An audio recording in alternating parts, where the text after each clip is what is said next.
Welcome to Mindshift Power Podcast, the only international podcast focused on teens, connecting young voices and perspectives from around the world. Get ready to explore the issues that matter to today's youth and shape tomorrow's world. I'm your host, Fatima Bey, the Mindshifter. And welcome, everyone. Today we have with us Punya Singh. She is from Ontario, Canada. She is a data engineering leader, and she has had 14 plus years in the field. She's also an author. And we're going to be talking about STEM, but we're going to talk about it a little bit differently today than what you typically hear. So how are you doing today, Punya? I'm great. How are you, Fatima? I'm good. I'm looking forward to this conversation. Likewise. So let me first off start by asking you, what is STEM? We use that term a lot, but not everybody in the world knows what it means. So if you could explain. Sure. So STEM, let's start off with what does it stand for? So STEM stands for science, technology, engineering, and mathematics. So STEM careers are any careers that are tied to any of these disciplines or a combination of the disciplines. All right. So can you give us some examples of what industries are included with STEM? Sure. So STEM can include, it could be data science, it could mean engineering, it could be technology, it could be science, being a researcher. There's an infinite number of different roles that it can encompass. But I guess while we're here, the majority of STEM careers positions are filled by men. So in North America, there are about 2/3 of STEM positions are filled by men and only 1/3 by women. So women and minorities are unfortunately very underrepresented, but that's why we're here, and we're hoping to see that change. That is why we're here, and we're on an international stage right now. So you're talking about North American numbers because you're North American, so that's what you know. But I know that it's not just true here; it's true in the world and in general. And I too agree that should definitely change. And I would say, I think that. What do you think? Do you think engineering is a larger portion of that? I would say engineering is probably the ratios in engineering. There are a lot less females in engineering than some of the other fields. So, I know in science, we have some female researchers still underrepresented, but within STEM, engineering seems to be an area that's even less represented by women than the other areas. So definitely engineering requires breaking things down into parts and putting them back together. Absolutely. Which women do all the time because we do it to men. So we should be doing it in the field of STEM too. As a seamstress, my past as being a professional seamstress, and I made and designed wedding gowns for decades at this point. And what most people don't realize is that I'm an engineer because sewing is engineering. Absolutely. I noticed that when I used to teach sewing, and those who have an engineering background always make excellent sewers. And I noticed that, and I'm like, oh, well, I guess because it's the same brain, because it is engineering, even understanding the sewing machine is engineering. And so women out there, young girls out there, if you're sewing, you are an engineer too. Absolutely. If you're cooking, you're a chemist. So absolutely. You know what? That's true. I hadn't thought about it. That's actually true. You're a leader. You're managing the home day to day, the functioning of it. So it's all related. Absolutely. It's that transferable skill. You're taking your skill and it depends on which way you use it. But engineering is the way to use it and make money. So and put in magazines because now you're important. Now, Punya, tell us about your background. Sure. So I guess let's start off where I was born and raised. So I was born and raised in Toronto, Canada. My parents, they're from India, and they came to Canada over 40 years ago as immigrants. But I'm kind of a blend of, our Canadian culture, but also our East Indian culture as well. Apart from that, I currently still live in the Toronto region. I am married, and I also have a 2-year-old son. So terrible twos are here.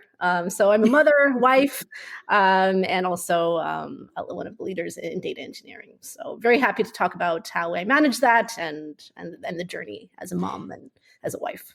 Now, talking to you off air, I found your career background very interesting. Can you tell us a little bit about that? Sure. So in terms of my academic background, I started off with my bachelor's in biology and psychology. And I love the combination of the two. So then I proceeded to do my master's and my PhD in cognitive and behavioral neuroscience. And the program that I was in was very stat heavy, very mathematical, very technical. So when I graduated, I was pulled into a lot of the data roles. So then when I graduated, I moved into market research, more on the data side, more on the technical side, on the research side. I then moved into banking, and now most recently, I'm now in the pharmaceutical industry. So I've always been connected to data, so on the technical side, so tended to be more male dominated. And also a lot of the roles that I've been in have been leadership roles. So also as you move up in the corporate career, there seems to be less and less women. So often the minority in a lot of these different positions that I've had. And I've been working for almost 14 years, and I'm loving my career in STEM. Great. Now you said you're a data engineer now. Data engineering leader. Sorry, yeah. Data engineering leader. Correct. What does that mean? What does that entail? Sure. So basically, I have a team of data engineers on my team. I have about 22 direct reports. So it's more of a leadership role. So I'm not really, early on in my career, I was kind of in, the nuts and bolts and playing around with numbers and doing, a lot of that work. But now this is more of like on the leadership side. So I'm not, having to do a lot of the data engineering or the number crunching. But I have done that early on in my career. But my current role is more involved with, leading my team, supporting them, guiding them, inspiring them, making sure that they reach their goals. A lot of it is involved with corporate strategy, within data engineering. And then most recently, when I joined this company about a year ago, the pharma company, I was approached by one of my managers to start a women in tech group. Where we want to support women in tech roles. So I started an initiative at the company, and it's been very well received. So we have a lot of senior leaders come in and talk about the challenges that they've faced as a woman and a female in the tech industry, and how they've overcome those challenges. And it's been very inspiring. And I started off these initiatives, and the more and more I got into it, the more passionate I've become, and it just became an area that I'm super excited about, and I guess that's why I'm here. So you mentioned that it can be difficult to be a female in the tech industry, and instead of saying STEM, I'm just saying tech industry. Sure. For those who recognize that a little bit better, explain what that means for those who just don't have that experience. Mm-hmm. I would say, being in Canada, I think everyone's perspectives are going to be different, based on, where you're from and, how you were raised. But I would say when I wasn't a mom, I never felt anything like less, it was any different than a man, right? I never heard any comments, about being a female or being a minority or any of that. I personally have. It doesn't mean other females may have not. Mm-hmm. But I think when I became a mom, that is where I started to see some of the discrimination or the questions come up, and some of the challenges. So I've overcame them though. But I think when I initially, when I had my child 2 years ago, I took a very short mat leave. Only 6 months. And in Canada, you can get up to 18 months of mat leave. So in our culture, mat leave for those who don't know what that means? Maternity leave. So basically it's the leave that you take when you have a child. So you're off work for 18 months. And for me, I love my child, but I also love working. So I only took 6 months leave. And that's sort of very unconventional. Right. In Canada to take. I know in the US, I think you guys you get maybe 6 weeks off. Yeah. So it might be like normal to just have your child and you're off to work. Here, 5 minutes, you're done. Yeah. But here it's not the norm. You take at least a year, 18 months, right? That makes sense to me. I wanted to be back at work with accommodations. I was still with my son and had support networks. But when I wanted to come back to work, I was often questioned, how are you going to manage your job? And your son. How many minutes is it going to? Because I was on a very high profile project.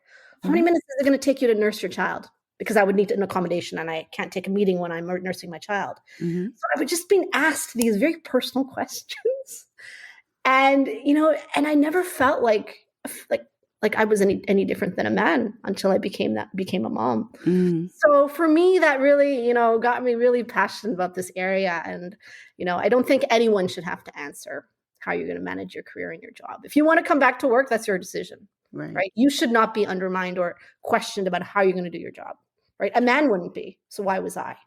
Right. So those are the questions, and that's sort of kind of how I really kind of connected with this area. I'm going to interject being a woman in tech and leadership and being a mom and all of that. So I'm going to interject some of my thoughts on what you just said. I don't usually do that much, but and here I am going to. Based on what you were just explaining and the example that you just gave, I think some of those questions were legitimately genuine because ignorance is the primary factor behind many of those questions. Absolutely. Well, you're not like everyone else I've ever known who's a woman and had a child come out of them. So therefore, why are you different? That's what I heard. And people ask those kind of questions that seem silly to you, to the rest of us, because they genuinely are ignorant. So I think sometimes there's some people who just have a callous attitude of you're a woman, this is what you're supposed to do. And then there are those people. And then there are those people that genuinely they're just clueless. They just don't know that that it's been ingrained in them to think of you differently because you don't have a penis. Exactly. And they they genuinely don't. But those questions are still annoying. Yeah. But there are people who they're just genuinely ignorant. And I think sometimes we have to be mindful of how we respond, because it's very easy to respond with, I would like to punch you in the face right now. Please don't actually do that. But, you don't actually do that, but that's what you're thinking inside your head. Like, I just want to smack you. You're so stupid. But then you have to stand back and like, they've never seen anything but one thing. That's all they know. Right. And think about how true this is with many other factors within the work field. Absolutely. It's been dominated by men. So all they know is testosterone comes in and runs the show. And, a woman who's much more multifaceted in our thinking by nature comes in and disrupts that because we're different. Absolutely. And also, but we do think a little bit differently sometimes, and both are needed. That's why God created us both. Exactly. I just wanted to add that in, not so much for you, but for the listeners. Right. Absolutely. So let me ask you this. So a moment ago, we were talking about STEM careers that need more women. Can you give us a few, like maybe 3 to 5 very specific careers that you would like to see young women get into? Very specific positions, I would say. Right. I would say definitely on the, like, as I mentioned, the engineering side of things. I think it would be great to see more women on the in engineering. But one thing I'd also would love to see, I think with, it could be connected to the engineering as well, but to see in artificial intelligence. I know that's a big field and there's so much room for opportunity. So it would be great to see more women involved in that and, have their own female flair to that and, or opportunities of how you can use AI and, how it can benefit not only women but men as well. But it'd be great to have different perspectives on that if we had more women in AI, because I think it's a great tool. Along with that, I would say I would definitely like to see more women in leadership. So I would say, when you see a lot of the entry level STEM careers, it is still male dominated, but you'll see, a third of females. But the more and more that you climb up in your career, the less and less women you see. So I would say in those leadership STEM careers, I would love to see more women represented. That would be beautiful. So, yes. Yeah. And then also any kind of job related to like coding, computer science, a lot on the technical side of things. I would say that there seems to be more of a disparity between men and women. So it'd be good to see more women in some of those areas. Coding is still going to be necessary. No matter how far AI gets, we still need coding. Absolutely. You definitely need that human intervention. So I think coding and AI are probably the two biggest things in the future that we know aren't going to go away. Absolutely. They're absolutely. Certain kinds of engineering might go away as technology improves, and Right. increases, and Right. we don't need this machine anymore. We don't need that kind of whatever Uh-huh. anymore, that kind Uh-huh. of system. But AI and yeah, that's and coding, those are never going to go away. Absolutely. Because coding is still used in AI. Mhm. So, I was talking to my data engineers, I'm like, are you worried about AI? It's like, it's made their jobs more efficient, mhm, but it doesn't mean they're not needed, right? right. So there's still opportunity. I mean, same with leadership, right? You're not ever going to have a robot being your leader and making company strategy, right? So, I hope so not, because yeah, that becomes a movie. that's true. I mean, you never know, anything's possible, but And that never ends well. right. But speaking of the future, where do you speak to the young women right now who are listening, since we're specifically talking to them for this Right. episode? Where do you see the future in tech? Right. What can you say to them? I would say that it's a bright future. It's great to see more and more companies really promoting women in tech, women in STEM. I think they're like the company I work for, they have a lot of support networks. There's a lot of push towards encouraging more women to be in Mm, STEM. there's And I okay. think in the past that was non-existent or never heard of, Hmm. right? Yeah. So I think with all these support options and networks, I think it's a great place to be. And also, I would say, as a female, whether you're in Africa or you're in India or wherever you may be sitting, in your community, you might be that first female in your city or your village or wherever you are that knows how to code. Don't be Mm, afraid to stand out, right? It's okay to stand out. You should be proud to stand out. absolutely. So if you're passionate about a STEM career and it's very, non-existent where you are, don't be afraid to jump in. You should be proud that you have an opportunity to be an inspiration to other women to also pursue their passions if that's what it is, if they're passionate about a STEM career. So don't be afraid to stand out, and don't be frazzled or discouraged by the challenges you may face. Right, you may have a lot of supporters, which is Hmm. great, but you also may have people that may push back. Right, Yes. and don't let them dishearten you. So keep moving along, keep striving for your goals, and yeah. Mm-hmm. That segues right into what I was going to ask you next. I'm going to give you a scenario. There's a young woman who's just getting into a STEM field. It's engineering, some sort of engineering. Mm-hmm. And she's got some great ideas that could really advance the company, some great Mm-hmm. ideas that could really advance the mechanics of a particular machine that they rely Right. on. Right. And she wants to come to corporate and say, look, I have this great idea Mm-hmm.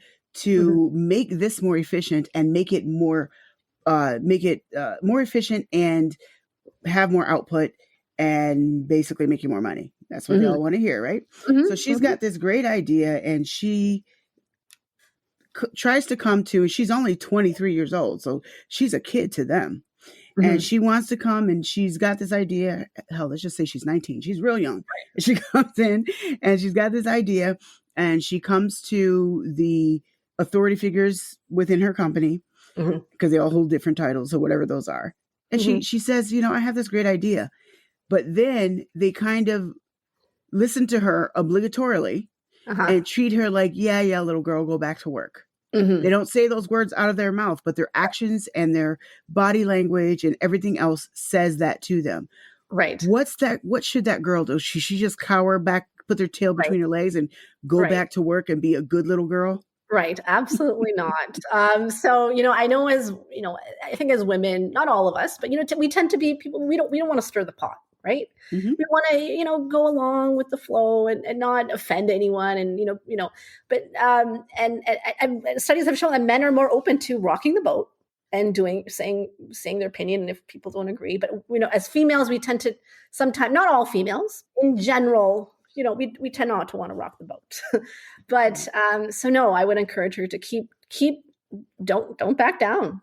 Keep using logic. Keep using your technical knowledge to convey how this idea may be beneficial to the company, right? So show them how what you've done or what you've thought about or your thought process. Try to use logic, facts, math if applicable, or science, or any of that, because they may not listen to emotions, right? Oh, there's a little young female approaching me. She might be emotional and she's just being not practical. Show them with concrete facts, and that will hopefully should make them listen. And if they're not, then that's on them. But I would highly encourage you to that a female in this situation to talk technical, talk science, talk math, and not back down. I'm gonna rephrase what you just said in an analogy. Treat it like a courtroom. Exhibit A, Exhibit B. Exactly. Here's why you need to do this, and here's the facts, and here's why, and here's the probable outcome, and here's all the numbers that go with it, and make them take you serious. And that's not always easy, because if you're not that confident, you're going to come across as not that confident. Right. So, I mean, they could role play in the mirror. They could role play with a friend, even if it's virtual online, whatever it is. That I think helps too. Because if you show up like, you ain't better than me, listen to this, and you have on that kind of attitude, people take you differently than if you come as a timid, well, I know I'm just little, but I hope you listen, because a lot of these big wigs men aren't going to listen to you if you come at them like that. Absolutely. Be the confident woman that you actually are. That's another challenge, imposter syndrome. A lot of women feeling, I'm not good enough to be in a STEM career, but all these men, they're just, it's a male dominated. Maybe I shouldn't be here. Or they even if they are very successful, they question themselves. Yes. And they feel like they're not capable. I think even with you and I was like, I don't know. Don't call me an author. Like, wait a minute, I'm doing what I'm talking about. Like feeling like I'm an imposter, or, Yes. And so that's another challenge, and that I think women we have to really overcome. And which is why we need people like you, because it can, and you encourage other women, and not just young women, I'm just talking about any age, to be themselves and to go ahead and stand up and let what's inside their head come out, because there's so many women out there who are sitting on great intelligence. The only reason there is no cure for cancer is because the cure has been born over and over and over again, and it went to the grave because somebody was too afraid to let it out. And there's so many women, not just in the field of STEM, but there's so many young women out there who are sitting on a gold mine because they don't believe that what they have is valuable, and that is just never true. Absolutely. And I would love to see more young women rise up and take over the field, or at least we don't have to take over the field. I don't want to see men get out of the field and to be dominated by women either.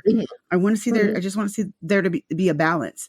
And for the women who are so intelligent and capable to really actually start to demonstrate that, and for their bank accounts to show it.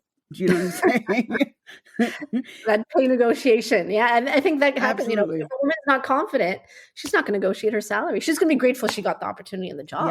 Yep. Right? Yep. You're like, you want to give me $2? I'll take it. No, absolutely. It should be $200,000. What are you doing? Right. But when you're not confident, you'll take that $2. Exactly. Because you don't realize that you actually deserve more and can ask for it.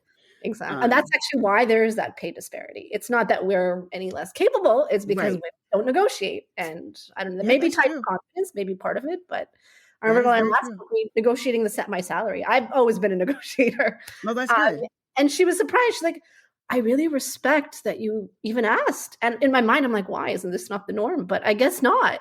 Right? It wasn't the norm. That's why she was surprised by it and respected me for negotiating. So, yes, you just reiterated what I said earlier. This is the norm, quote unquote norm. What is typical is not always what's right. What's good, or what works. And when we're used to seeing something as typical, we don't know anything outside of it.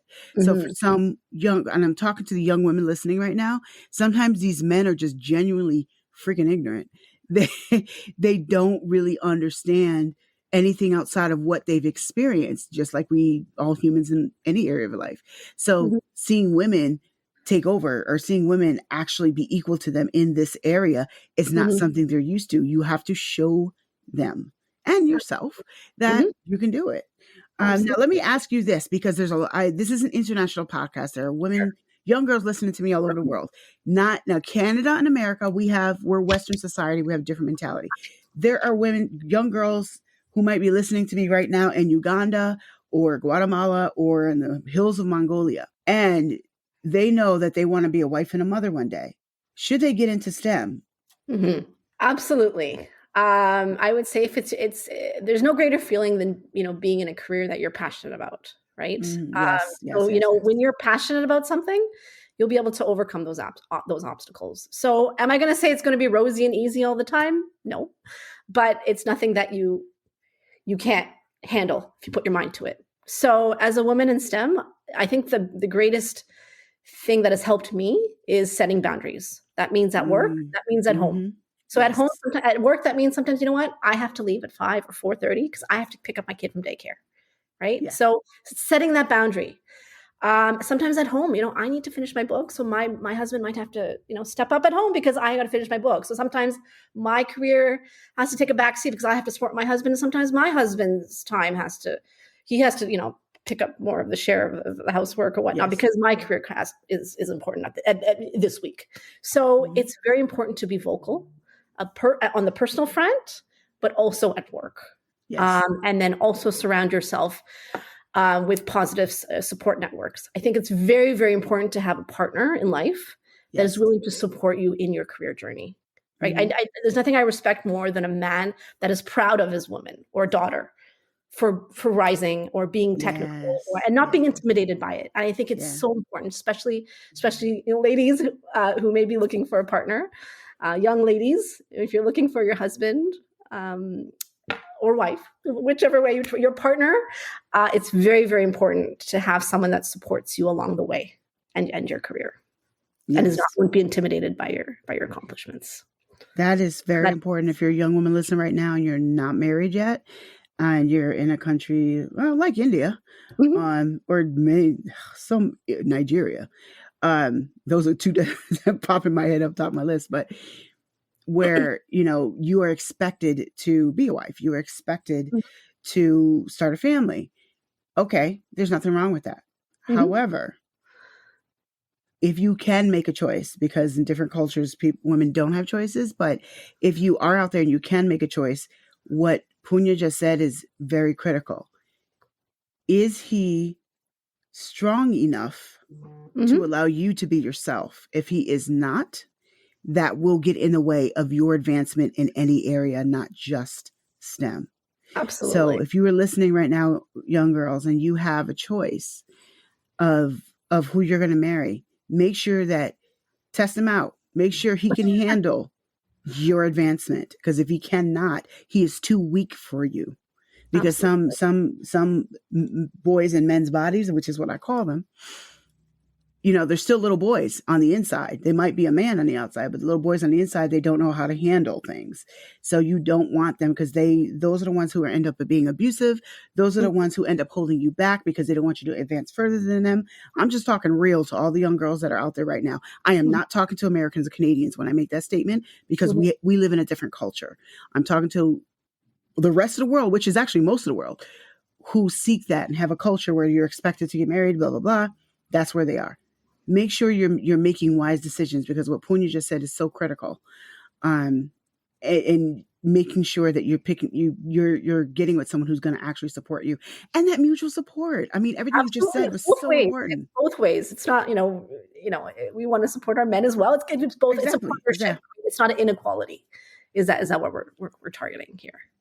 Doesn't mean like I'm the woman and I need I'm going to be supported. No, it's both ways. Yes, absolutely. And that's so important that you said that too. Because some people unfortunately think that way. Well, the man should work hard and support me, and I should just be pretty and clean the house, and that's all I got to do. Right. No, you need to support each other, and how you support each other is going to look different everywhere you go. They're not always going to look the same, but supporting one another is very important. And again, this goes beyond STEM. This goes beyond getting into a tech field, just with any career, if you want to get into something that you're really passionate about. So Punya, is there anything right now, just going to give you the floor to say anything you want to all the young women who are listening right now? I would say, figure out what your passion is. I would say, it may not be STEM, right? You don't have to feel like, STEM, there's less women and I have to do something that is where there's, more women and whatnot. Figure out what your passion is. If it is STEM, then please take into account some of the things that Fatima and I have talked about. Don't be afraid. You might be the only female, but that's okay, right? Research has shown women are not any less capable to learn math, science, or technology, right? We're not anything less. So if that's what you want, go for it. Don't be afraid of the challenges, and you should be proud that if you do decide to go into STEM, that you can be a mentor and an inspiration for other women. Because if we have women that go into STEM, you'll have more other women that maybe go into STEM because they have more support networks, and it becomes a domino effect. So I would say keep your eye on your dreams, and don't be afraid of any of the challenges that may come your way. Thank you for saying that. Now, you are an author. Can you tell us a little bit about that?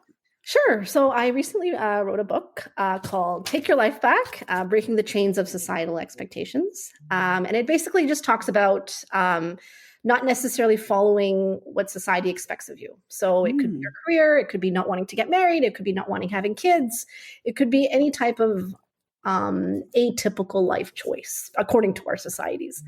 And it talks about some of the alternative perspectives. And one of the chapters does talk about STEM and how, historically men have dominated STEM careers, and why women should, be open to STEM and be encouraged to also pursue STEM careers. So yeah, if anyone has any questions, feel free to reach out about the book.